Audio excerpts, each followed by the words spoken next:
Hi, folks. Ryan Honeyman here from Lift Economy. Many folks have come to us over the last 10 years and asked, how do I get more involved in creating an economy that works for the benefit of all life? They also ask, what skills and experiences do I need to help make this transition? So, 3 years ago, we created something called the Next Economy MBA to help address this and similar questions. Lift Economy's Next Economy MBA is an online course that's designed for entrepreneurs, aspiring entrepreneurs, students, recent graduates, employees, and folks who want to learn more about transformational next economy strategies and businesses.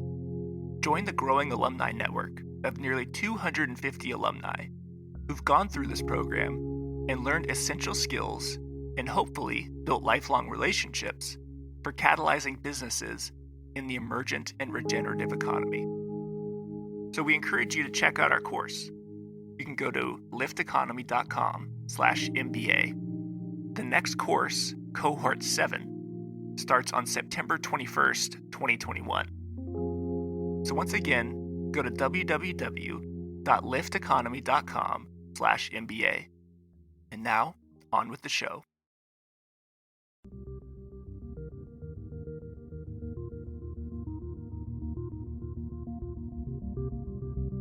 Welcome to Next Economy Now.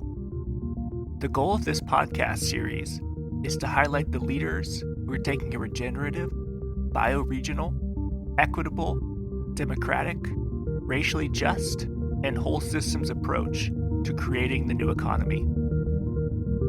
My name is Erin Axelrod, and I'm a Lyft partner, and I'm here with Marlena Sonn of Treebeard Financial. And so excited to have you here, Marlena. Thank you for joining us. Thanks for having me. And want to dive right in.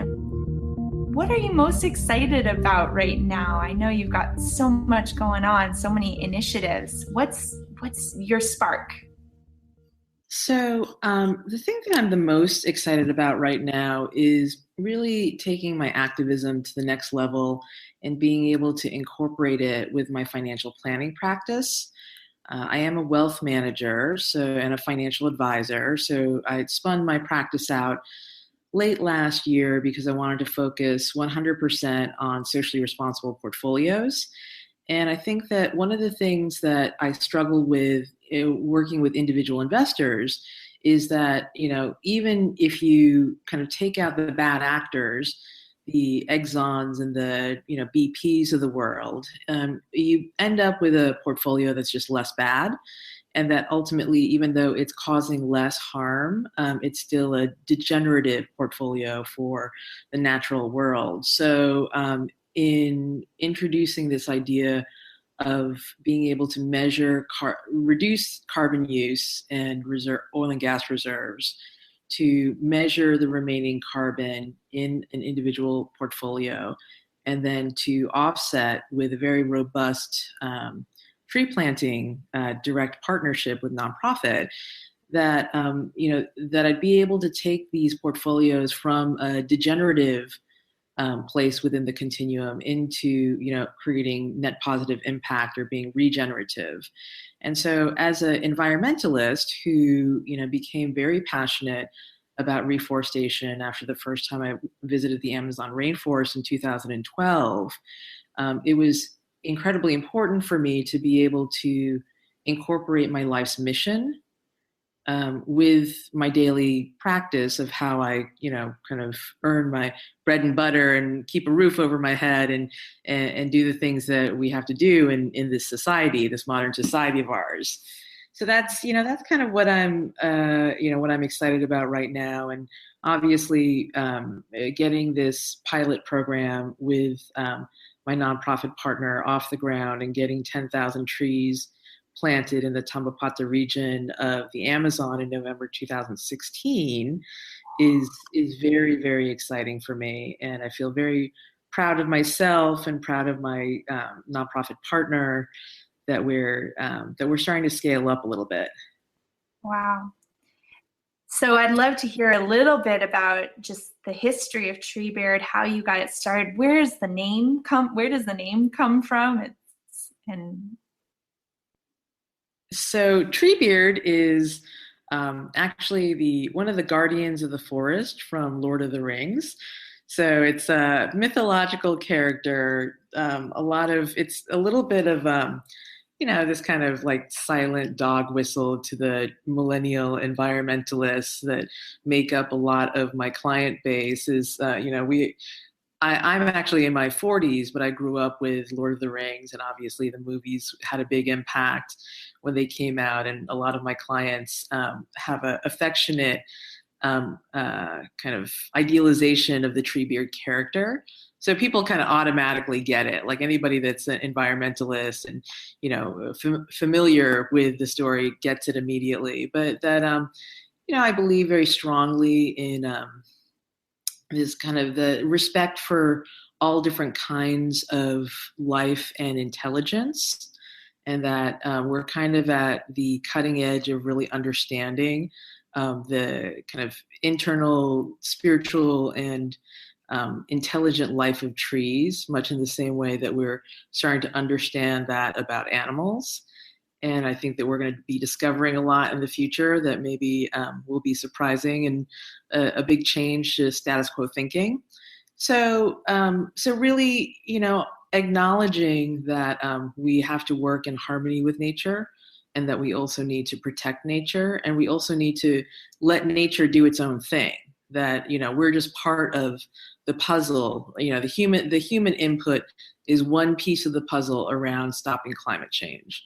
That actually we have very natural carbon sinking mechanisms, and we don't really need machines to shoot CO2 into volcanic crevices or whatever crazy stuff they're coming up with in terms of geoengineering. It's like, we have a very ancient form of carbon sinking right at our fingertips, and all it really requires is a little bit of elbow grease.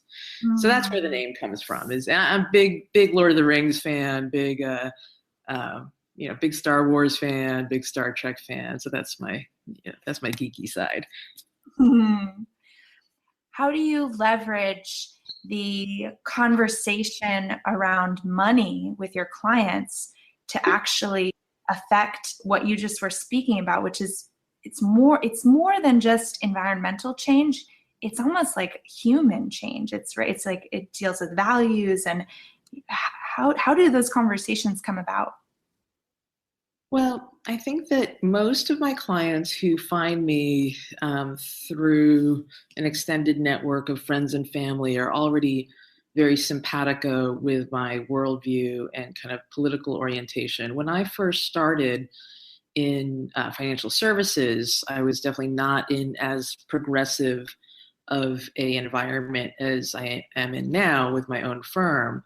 And for the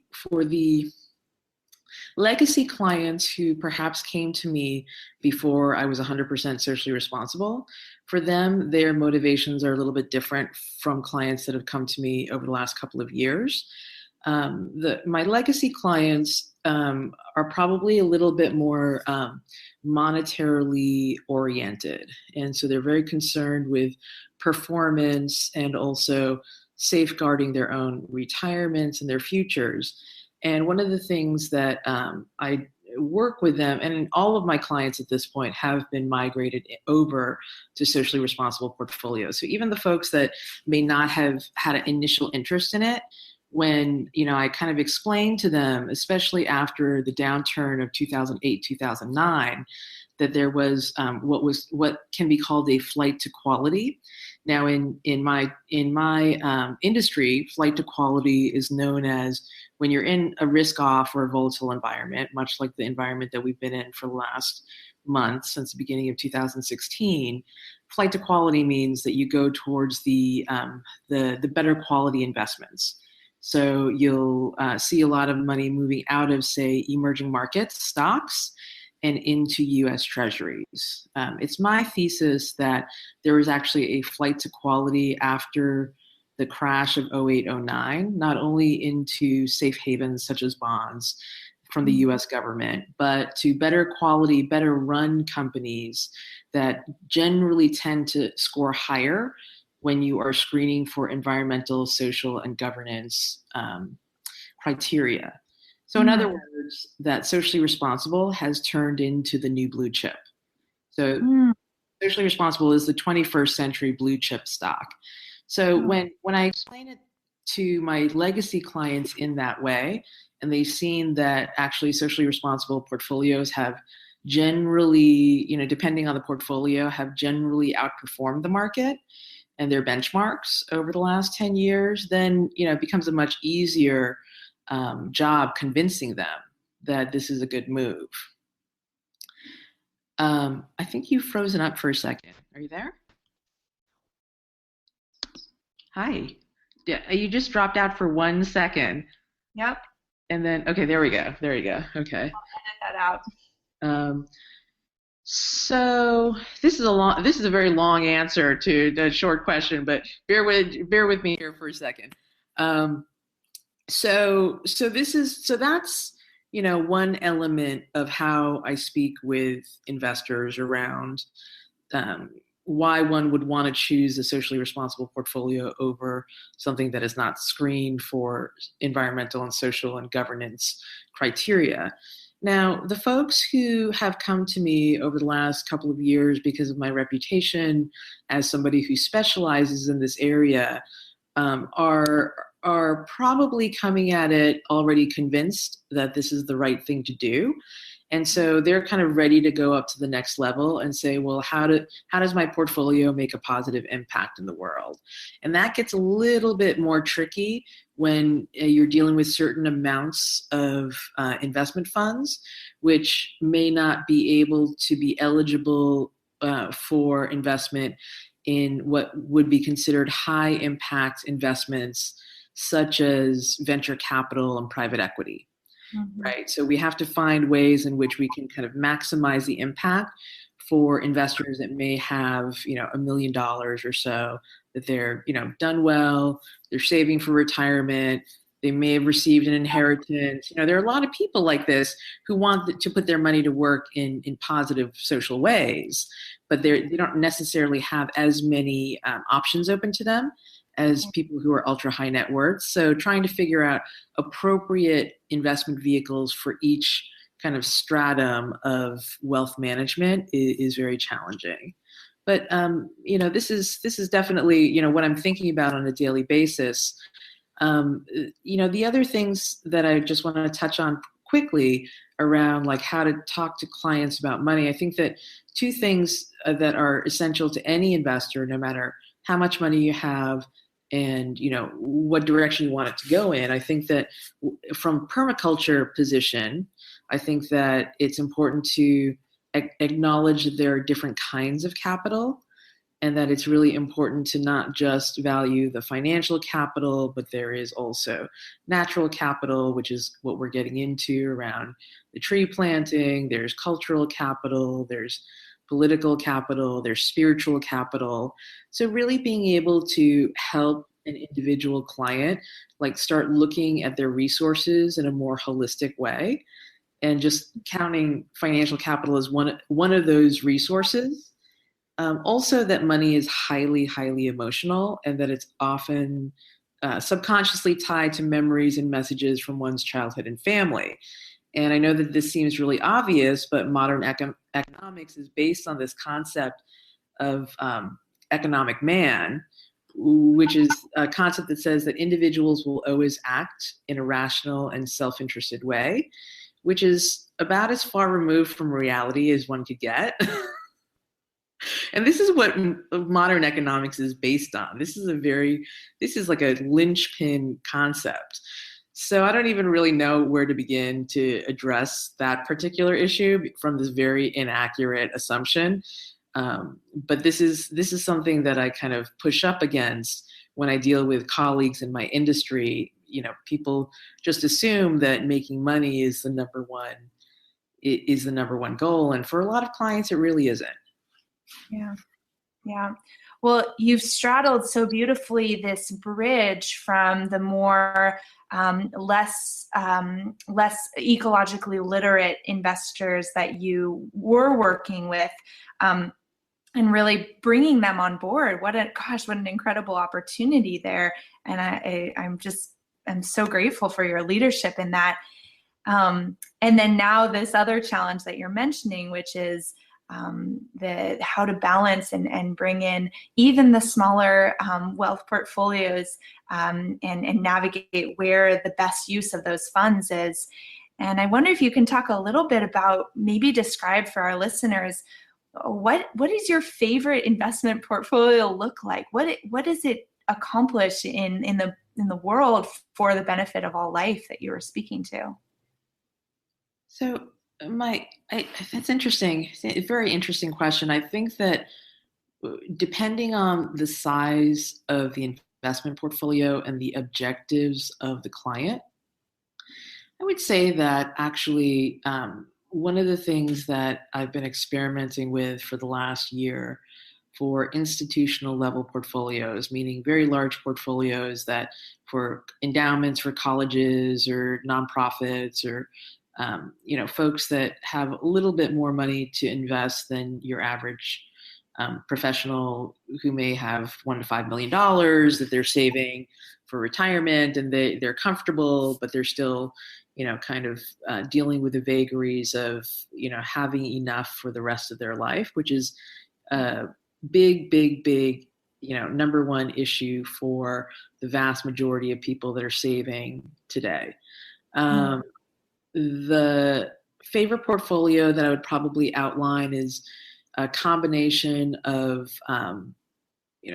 public equities, meaning equities on, listed on a stock exchange. So S&P 500 is the 500 largest companies in the U.S. that are publicly traded. That has primarily a passive approach, meaning it's indexed with a socially responsible screen and possibly hard exclusions, depending on what the client says. Absolutely not. I'm not willing to be invested in this, no matter how much money I'm going to make. And then a piece of the portfolio that's really dedicated to what would be considered, non-traditional angel investing in venture capital. So being able to, really sit down with business owners, have direct deals, be working with the management to help them grow their businesses, but without a traditional exit structure.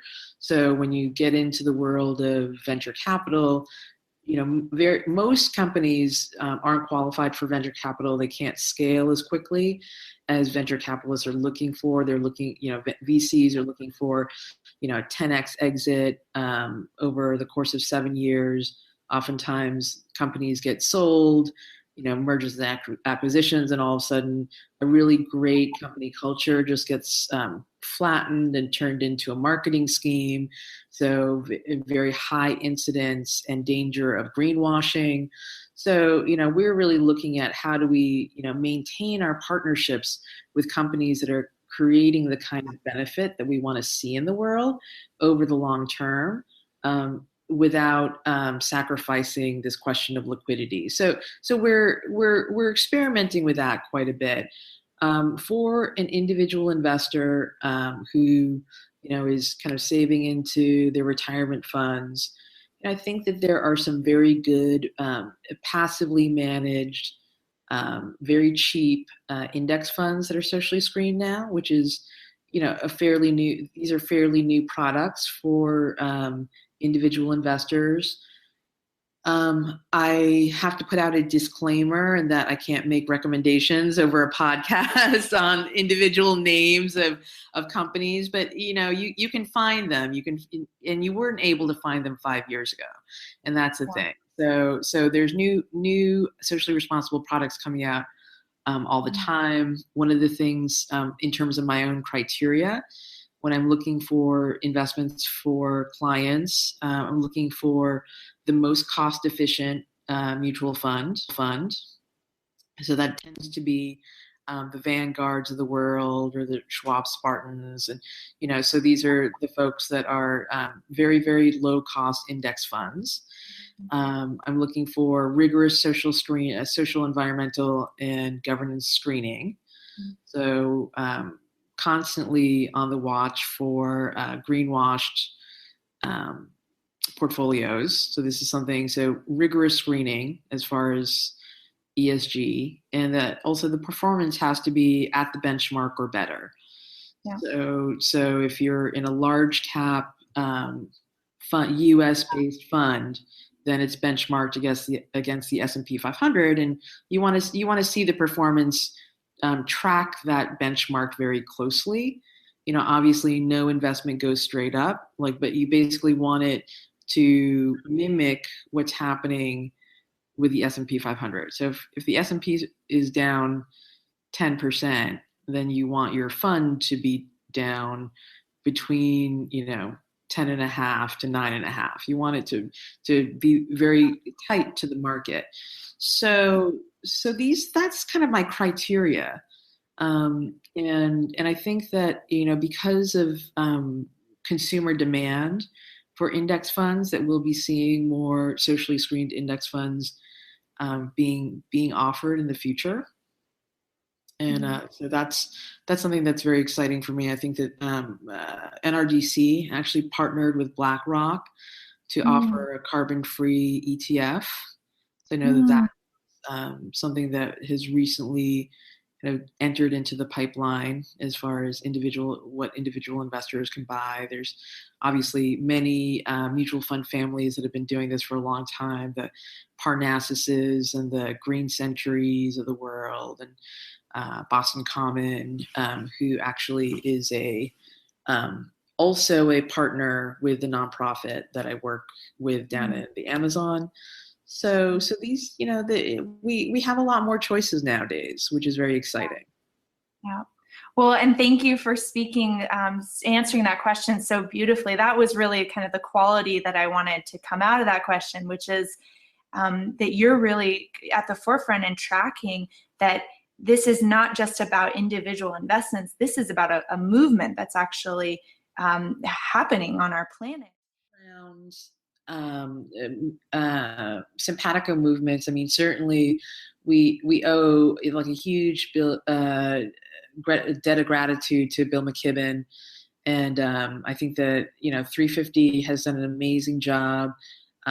They've been very active, actually, in helping the San Francisco pension divest some of its resources out of coal, oil, and gas. And so big kudos to them for, that's just one example of, the kind of large scale change that they're helping, fairly resistant institutions from really, taking this seriously. I think that climate change is kind of the ultimate,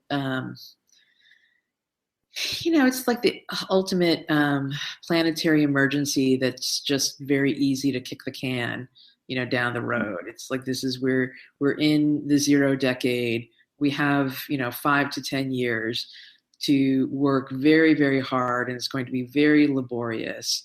But I do believe that we can stop climate change, and I think that 350 has been absolutely essential in kind of raising public awareness around this.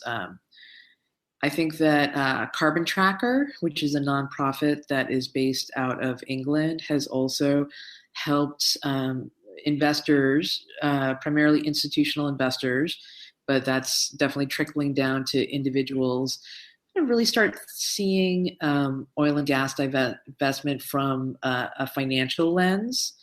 So, when they've really kind of pioneered this idea of so-called stranded assets, which I'm not sure how many of your listeners are familiar with the concept, but basically, that there's so much oil and gas, fossil fuel in the ground that ultimately cannot come out of the ground. 80% of proven reserves cannot come out of the ground if we expect to hold on to a 2-degree threshold in terms of global warming, right? And so if this is the case, then oil and gas companies are vastly overstating their their financial futures and their assets that are on their books, and much in the same way that American real estate was overvalued in 2007, leading to significant economic crisis in the U.S. because things that were considered worth X were actually worth X minus 100, or worth half of X or 75% of X. It's a huge concern to investors that are still holding oil and gas.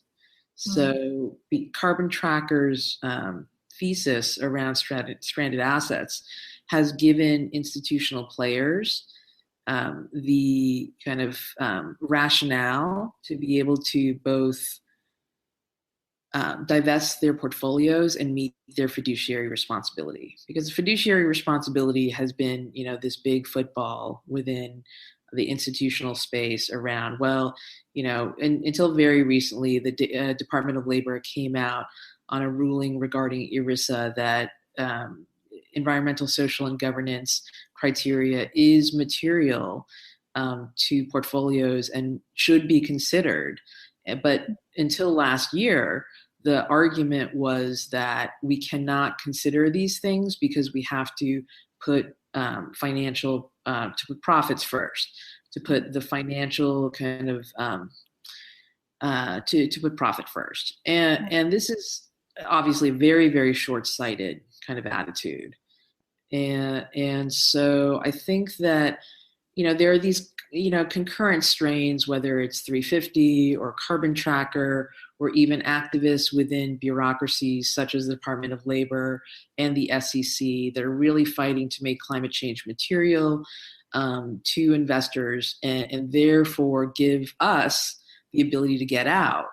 And so these are all important to me. I also really want to give a shout out to Etsy.org, because I received a fellowship through when Etsy.com went public last year. They spun out a number of their shares and endowed a nonprofit arm that's dedicated to alternative business school. And during the 4 months that I was participating in this cohort, Matt Stinchcomb, who is a genius, introduced me to a great number of very important readings, including Catherine Collins, who talks about utilizing biomimicry in finance, Ethan Rowland, who talks about the eight forms of capital, E.F. Schumacher, Buddhist economics, really looking to employers to help create an environment where employees are coming to work not because they're just punching the clock and trying to make a paycheck, but that it's ultimately a required environment for one to realize one's character. This is kind of a very radical reframe of what employment is, right? So these are all concepts that were all given to me by Etsy.org. And so I think that this alternative business school model is something that is very, very exciting to me, and I hope to see more of it in the future.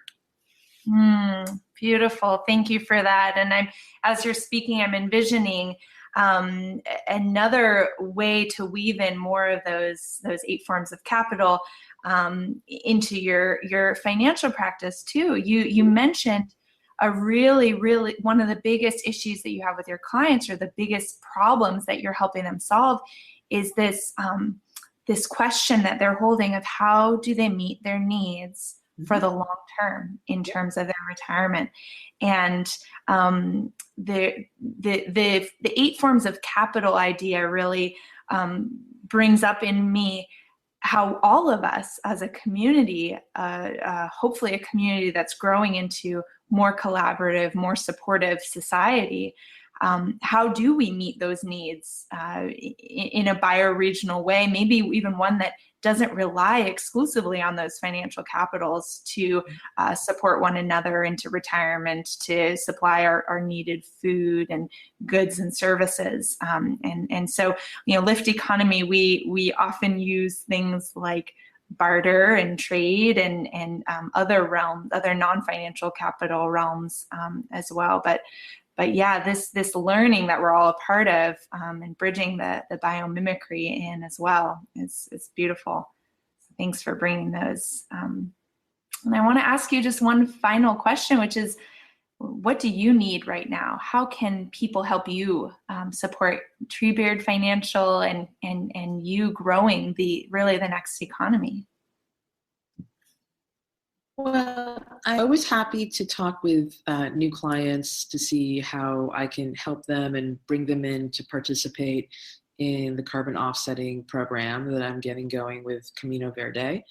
And so I think that is, one way in which we can kind of broaden the base a bit. And I also encourage any financial professional or any financial advisor who's interested in implementing this carbon offsetting program, with their own clients to reach out to me. And I'm happy. As far as I'm concerned, we are in a planetary emergency.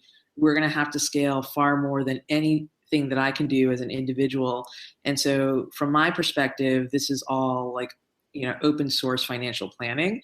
And, I want other people to replicate my idea and to prosper from it and to really, the more trees that are planted, the better, is my attitude. So that's something that I would really welcome, other folks kind of propagating this method. And I think that, for me, I'm always looking for new insights around spirituality, capitalism, and nature. So I always welcome like new reading, new things, new ideas to kind of think about. I'm actually very, very interested in the work of somebody, Brazilian farmer down in, I want to say about 10,000 acres down in, I can't remember the name of the region in Brazil. Entropy. Yes, the Syntropy. Yeah. So that's Ernst Gotch. And so, I would love to talk with any of his students that are really creating, biodiverse regions from, kind of degraded land. That's something of the utmost interest to me. I also actually have a friend of mine from the Etsy cohort who I won't name because I don't want to put him on the spot.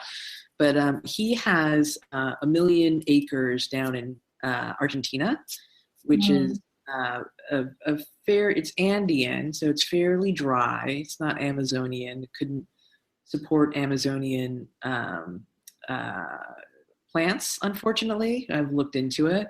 But anybody who would be interested in partnering in a large-scale reforestation effort, I'd be happy to talk with them about that because, 1 million acres that's a handful. That's definitely kind of that's kind of a jackpot style. That would be the cherry on the icing if I could participate in a project at that level. Wow. We'll have to have you on. We're actually facilitating a carbon farming webinar with businesses from all walks of life in April. It's going to be sponsored by Nutiva, and Lift Economy is hosting it. And what we're going to talk about on the webinar is not just the carbon cycle literacy for businesses and entrepreneurs, but also start to create that collaborative sphere where businesses who share supply chains can actually co-invest in something like what you're referencing of a polyculture, regenerative agriculture, carbon sequestering farm. And it could be in Southern Hemisphere. It could also be, I know we work closely with a company called the Philosopher's Stone Ground that's looking at catalyzing the next generation of dry farmed almonds in California. Yeah. And they're partnering with a larger company, a cosmetics company that's also interested in the almond supply chain from the point of using almond oils in their cosmetics.